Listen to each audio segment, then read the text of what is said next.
तर दादा काय सांगणार आजच्याबद्दल? एकदम खुश वाटतंय.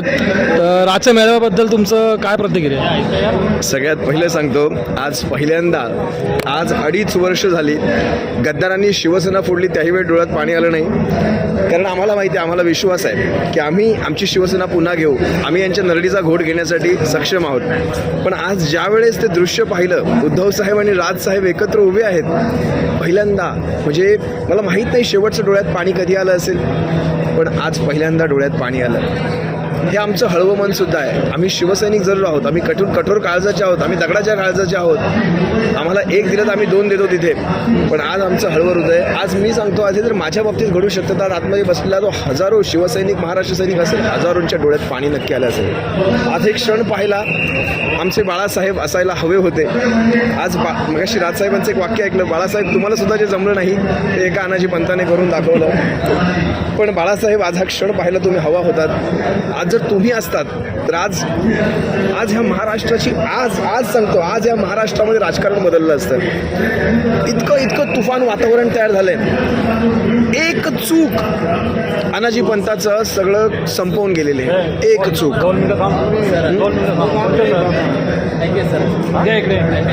हो येऊ द्या, IPS येऊ द्या. ठीक आहे. तर ही एक चूक पूर्ण त्यांचं राजकीय कारकीर्द संपवून गेलेली आहे. आज मराठी माणूस एकवटवला आहे. अनाजी पंताचं आम्ही अभिनंदनच करतो आणि स्वागत करतो. तू खरंच जे केलंस ते चांगलं एकेरीच बोलणार. आज मराठी माणूस एकवटवण्यामध्ये त्याचा हातभार आहे, एवढंच सांगेन. सर एक लास्ट प्रश्न.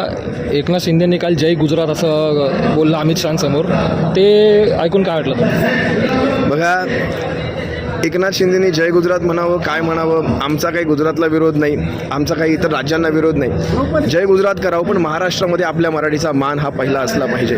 माझी मराठी प्रथम, मग इतर आमच्या मावश्या, आज्या, काक्या, माम्या सगळं नंतर. आणि माझी मराठी ही माझ्या मराठीचं कोणी मावशी वगैरे नाही बरं का, आमची अभिजात आहे. आमची स्वयंभू भाषा आहे. या आहेत त्या शेजारणी आहेत. शेजारणींनी आपल्या घरात सुखाने नांदावं.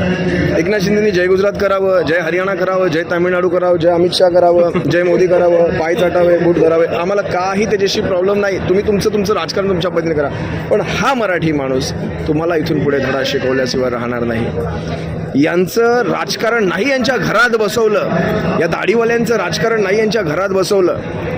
आज मी स्वतः ठाण्यातून आहे, कोपरी पाचपाखाडी मतदारसंघात नाही, आणि इथून सांगतो, या वरळीतून सांगतो, भविष्य हे ठाकरेंचं आहे, दाढीवाल्यांचं नाही.